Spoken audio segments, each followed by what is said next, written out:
It was a climate which practically invited exploitation.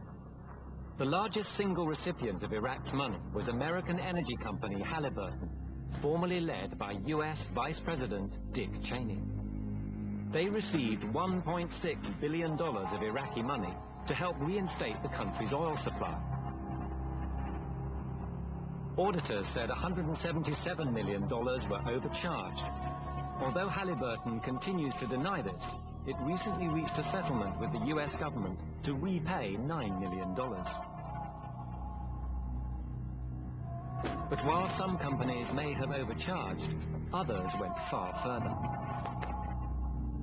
Scott Custer and former Republican candidate Mike Battles were about to fleece Iraqi funds of millions of dollars.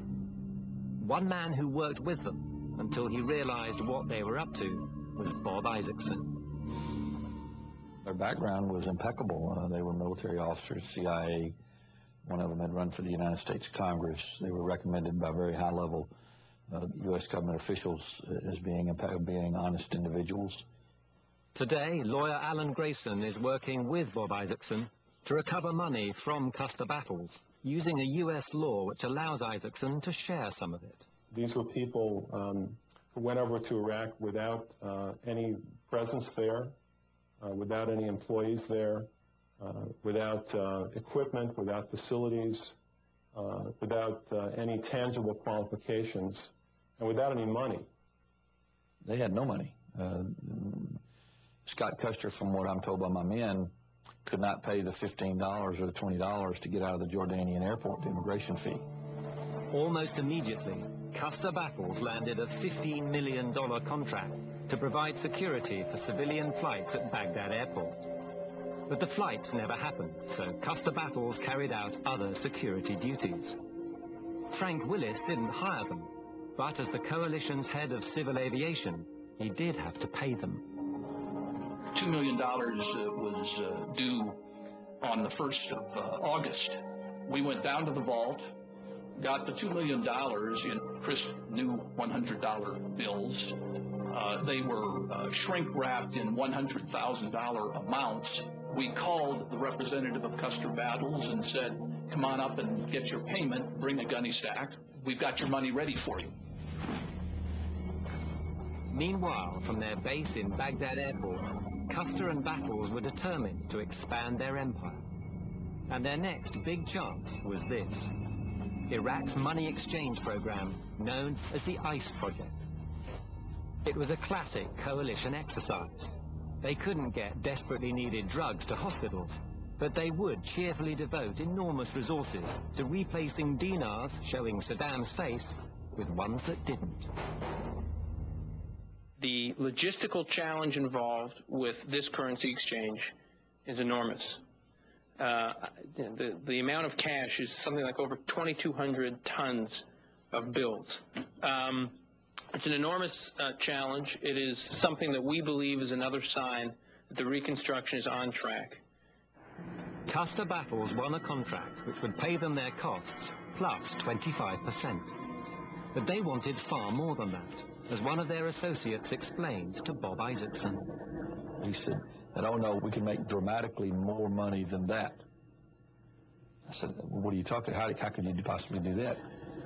The associate explained that they would simply create false companies to put in exaggerated bills for costs, which would be passed on to the Americans. I said, listen, I'm not going to do that. That's illegal. We're not going to be involved. We don't get involved in that kind of stuff. We ain't going to be involved. And it's criminal. Custer Battles went ahead anyway.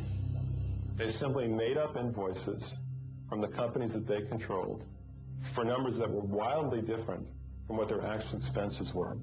And they handed in those invoices in lieu of the real invoices. For a new helipad, Custer Battles got another company to do the work, then charged a profit of more than 60% on top.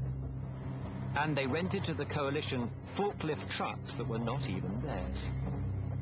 They were Iraqi Airways property that had been abandoned. They painted them over so that no one would recognize them as Iraqi Airways forklifts, and Custer Battles then turned around and leased them to the government for $108,000 over 4 months alone. But then Custer Battles made an extraordinary mistake. They left a devastatingly incriminating document in a CPA meeting room. Grayson has a copy. So this is what he left behind. It's the spreadsheet as of August 20th of 2003. It lists various columns. This is what Custer Battles actually spent. This is what they invoiced to the government for the same items. 5-ton truck. Actual cost, $240,000 for 12 of them. Invoiced cost, $600,000. Filing cabinets. Actual cost, 0. Evidently because they found them abandoned at Baghdad International Airport. Invoice cost, $200. Hand trucks, 12 of them. Actual cost, $480. Invoice cost, $4,800. That's a 1,000% markup. And on and on and on for page after page after page until you reach the end and you see that $3 million of expenses under a time and materials contract turned into a horrific $10 million in billings to the government. But perhaps the most extraordinary thing is this. Despite the evidence, the US government has taken no legal action to recover the money. And yet they continued this contract. They allowed Custer Battles to keep working and to receive other contracts. They took no action to prevent that for almost a year. What they have to gain from not prosecuting these people? The government in the United States wants to foster the view that things are going well in Iraq. Coming down hard on war profiteers is inconsistent with that goal. If you're a war profiteer in Iraq, crime does pay. In Diwania, Dr. Ali Fadil is finding that the problem is not crime, but a lack of basic equipment. This is a maternity hospital, yet the neonatal care unit is desperately short of proper facilities. There are only 14 incubators, and they are old, made in the 70s. Most are broken, doors held in place by wires and tubes, and even plasters. This is unhygienic. They should be sealed to keep out germs. جاي نخلي بها أكثر من طفل يعني 2 أو 3 بالحاضنة الوحدة لأن ماكو هنا 14 حاضنة عندنا مرات يصير الدخول 20 طفل أو 25 أو أكثر. Staff here feel angry, but they also feel betrayed. The coalition says it spent hundreds of millions of dollars on health, yet still babies suffer unnecessarily for lack of basic equipment.